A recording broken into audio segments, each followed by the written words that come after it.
So I just want to talk today about risk profiles and tolerance to risk in investing.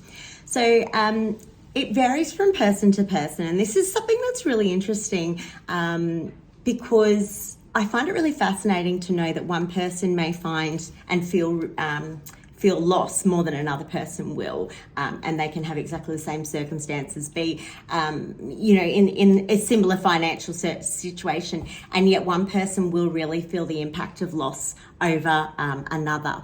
So it's really about your comfort level and how you feel you would go in the event that there was a major market downturn. So people have different risk profiles as well for different purposes. And this is another interesting point, is that someone who has superannuation may have a different risk profile for their superannuation to what they have in their personal life.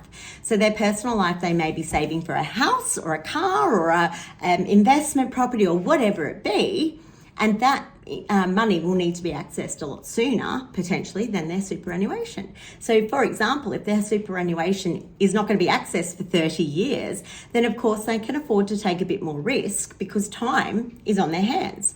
So as opposed to, if you are using that money for, let's say, to purchase an investment property and you're saving part of the deposit or stamp duty or whatever it be, that money may be needed to be accessed within, let's say, 2 years versus money that needs to be accessed in 30 years. So we obviously won't want to put as much risk on that to ensure that long term, you've got the ability to retrieve that money with limited impact in the event that there is a market downturn.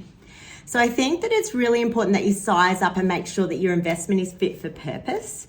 I think it is something that, people talk about with their neighbour or they talk about with their friends, and they want to feel like, that they're getting bang for their buck. However, the question is that what is that bang got to be in comparison to what your goal and objective needs to be?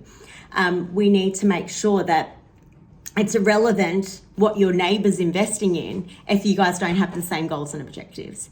So I think that we need to bear that in mind, thinking about time frame, why you're investing, and what it is that you're actually trying to get out of the investment that you've made, so that you can ensure that if there was a major market downturn, that you are comfortable with what the outcome would be.